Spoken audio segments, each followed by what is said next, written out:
Assalamualaikum warahmatullahi wabarakatuh. Di video kali ini saya akan membahas lagi seputar aplikasi pinjaman online.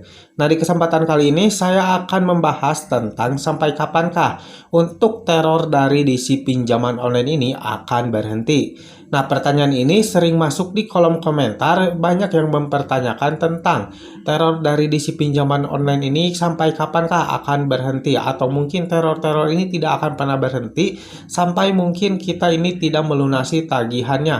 Nah, di kesempatan kali ini saya akan sedikit membahas tentang permasalahan sampai kapankah teror dari DC pinjaman online ini akan berhenti. Untuk lebih jelasnya simak video ini sampai habis. Ketika kita mengalami keterlambatan atau gagal bayar di aplikasi pinjaman online, sudah dipastikan pasti kita itu akan mendapatkan teror dari DC pinjaman online.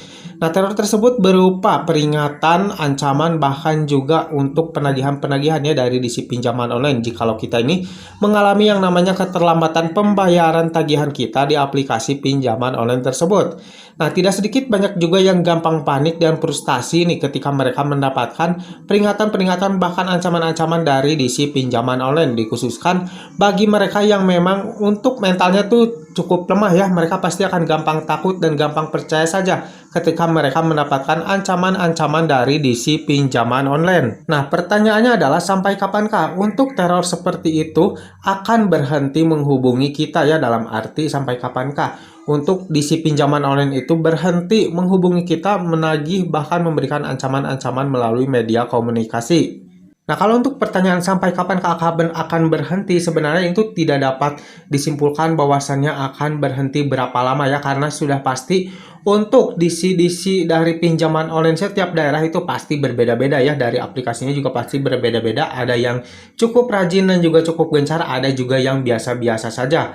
Namun biasanya nih, ketika kita mengalami keterlambatan di atas 1-3 bulan, biasanya untuk teror-teror tersebut itu lagi gencar-gencarnya dan lagi rajin-rajinnya ya. Apalagi kalau mungkin dari pihak si nasabahnya itu selalu merespon ketika mereka menghubungi. Nah, biasanya kalau sudah lebih dari 3 bulan, teror-teror tersebut itu tidak akan terlalu gencar, yang biasanya mungkin setiap hari akan terus menghubungi kalian. Nah, ketika melewati waktu 3 bulan, biasanya untuk teror-teror tersebut itu akan sedikit berkurang ya. Yang tadinya tiap hari mungkin bisa dibilang jadi 1 minggu sekali atau 2 minggu sekali ya. Dan pastinya ketika kita mungkin tidak pernah merespon apapun ketika kita dihubungi oleh mereka, untuk teror-teror tersebut itu pasti akan berhenti dengan sendirinya.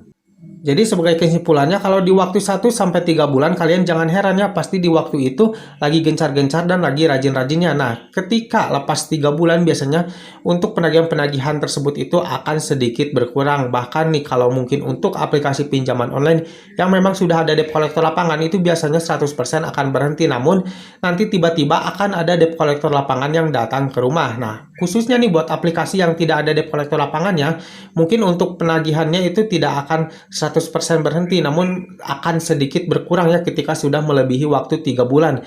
Itu juga kalau misalkan dari pihak nasabahnya itu jarang pernah merespon atau tidak pernah membalas pesan WhatsApp yang mereka kirimkan. Pastinya untuk penagihan peringatan tersebut itu akan sedikit berkurang. Dan biasanya nih lambat laun ketika memang sudah lebih lama lagi kalian mengalami keterlambatan di aplikasi pinjaman online tersebut, biasanya untuk teror-teror tersebut itu akan berhenti dengan sendirinya ya. Tidak akan pernah ada lagi penagihan, peringatan maupun ancaman-ancaman yang akan kalian terima dari DC pinjaman online kalau memang keterlambatan kalian itu sudah cukup lama dan memang kalian itu tidak pernah merespon apapun.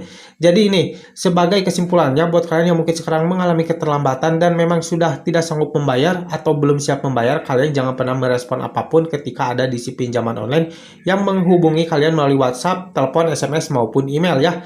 Karena takutnya jikalau kalian selalu merespon, pastinya mereka itu akan merasa terpancing dan akan terus-terusan menghubungi kalian ya. Karena mereka juga melakukan hal tersebut itu bukan hanya kepada kalian saja. Banyak juga nasabah-nasabah lain yang mengalami keterlambatan atau gagal bayar di aplikasi pinjaman online tersebut yang harus mereka ingatkan tentang tagihannya. Jadi jikalau kalian memang jarang merespon, tentunya kalian akan terlupakan oleh si DC pinjaman online tersebut, karena mereka pastinya akan memprioritaskan nasabah-nasabah yang memang selalu merespon ketika mereka hubungi. Nah, jadi kurang lebih seperti itu ya untuk permasalahan atau pertanyaan kapankah DC pinjaman online akan berhenti meneror kita atau menagih kepada kita. Jawabannya adalah untuk Pertanyaan tersebut itu tidak bisa disimpulkan secara langsung ya, karena untuk disi-disi dari setiap pinjaman online dan setiap daerah itu pastinya berbeda-beda. Namun pada intinya sudah pasti untuk teror-teror tersebut itu lambat laun pasti akan berkurang dan pastinya akan menghilang. Tidak akan pernah ada lagi penagihan-penagihan dari disi pinjaman online tersebut. Jadi tidak akan selamanya disi tersebut itu menagih kepada kalian atau mengingatkan tagihan kalian ya melalui media komunikasi. Walaupun kalian itu memang belum membayar tagihan kalian dalam waktu yang cukup lama. Oke, mungkin sedikit video ini bisa bermanfaat buat kalian. Jangan lupa like dan juga share ke teman-teman kalian. Dan tetap dukung channel ini agar semakin berkembang dengan cara klik subscribe di bawah. Sampai jumpa di video selanjutnya. Assalamualaikum warahmatullahi wabarakatuh.